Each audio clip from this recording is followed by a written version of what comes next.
અમેરિકામાં કોઈ સિવિલિયને પોલીસ કે પછી સરકાર સામે લોસૂટ ફાઇલ કર્યો હોય તેવા ઘણા સમાચાર અવારનવાર આવતા રહ્યા છે.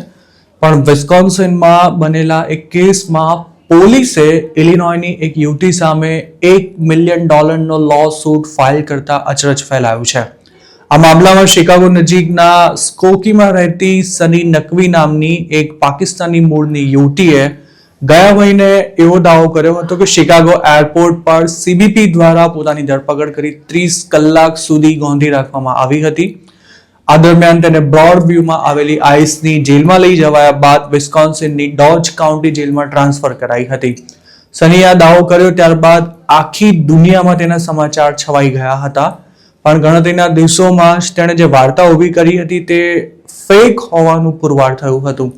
આ ઘટનાના એકાદ મહિના બાદ હવે વિસ્કોન્સિનની ડોજ કાઉન્ટીના શેરીફે ખોટા દાવા કરવા બદલ સની નકવી સામે $1 મિલિયન સિવિલ લોસૂટ ફાઇલ કર્યો છે. તેમણે મીડિયા સાથે વાત કરતા જણાવ્યું હતું કે સની નકવીની ધરપકડ કરી તેને ડોજ કાઉન્ટી લવાઈ હોવાની વાત સાવ બકવાસ અને ઉપજાવી કાઢેલી હતી. સની નકવીનો એવો દાવો હતો કે માર્ચ 5ના રોજ પોતે તુર્કીથી અમેરિકા રિટર્ન થઈ ત્યારે શિકાગો એરપોર્ટ પર તેની અટકાયત કરવામાં આવી હતી. એક લોયર પણ આ પ્રકરણમાં કૂદી પડ્યો હતો, જેણે પ્રેસ કોન્ફરન્સ કરી સનીને કઈ રીતે 30 કલાક સુધી ઇલીગલી ડિટેન્શનમાં રખાઈ તેને લઈને જાતભાતના દાવા કર્યા હતા. જોકે આ મામલે ખાસો હોબાળો થતા ડિપાર્ટમેન્ટ ઓફ હોમલેન્ડ સિક્યોરિટીએ એરપોર્ટના સીસીટીવી ફૂટેજ જાહેર કરીને એવું જણાવ્યું હતું કે સની લેન્ડ થઈ તેની 90 મિનિટમાં જ તે શિકાગો એરપોર્ટ પરથી નીકળી ગઈ હતી.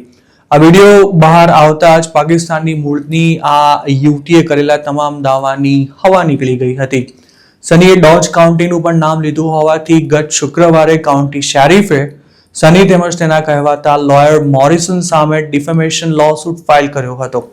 શેરીફે દાવો કર્યો હતો કે સની અને તેનો લોયર તેમણે જે કંઈ આરોપ લગાવ્યા છે તેના સમર્થનમાં એક પણ પ્રૂફ રજૂ નથી કરી શક્યા.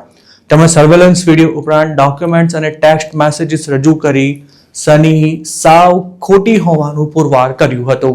નવાઈની વાત એ છે કે આઈસ અને સીબીપી પર આરોપ મૂકનારી સની ખરેખર તો માર્ચ 5ના રોજ શિકાગો લેન્ડ થઈ તેના 3 કલાક બાદ તેણે શિકાગોની નજીકમાં આવેલા રોઝમોન્ટમાં એક હોટેલમાં ચેક ઇન કર્યું હતું. ડોજ કાઉન્ટીના શેરીફે સર્વેલન્સ વિડીયો બતાવતા એવું પણ કહ્યું હતું કે હોટેલમાં રોકાયા બાદ સની તેના એક્સ બોયફ્રેન્ડ સાથે વિસ્કોન્સિનના બીવર ડેમ પર પહોંચી હતી અને તે જ તેને માર્ચ 7ના રોજ શિકાગો પાછી લઈ ગયો હતો. પોલીસે સનીના એક્સ બોયફ્રેન્ડની પણ પૂછપરછ કરી હતી, જેમાં જાણવા મળ્યું હતું કે તેણે જ સનીને ગણતરીના દિવસોમાં $25,000 આપ્યા હતા, જેમાં તુર્કી આવવા જવાનો ખર્ચો પણ સામેલ હતો. ડોજ કાઉન્ટીના શેરીફનો દાવો છે કે સનીએ કરેલા આક્ષેપોને કારણે પોલીસની ઇમેજ ખરાબ થઈ છે. તેની સામે વિસ્કોન્સિનમાં કોઈ ગુનો નથી નોંધાયો, પરંતુ તેણે જે કંઈ કર્યું છે તેની જાણ પબ્લિકને થવી જરૂરી છે અને એટલા માટે જ આ લોસૂટ ફાઇલ કરવામાં આવ્યો છે.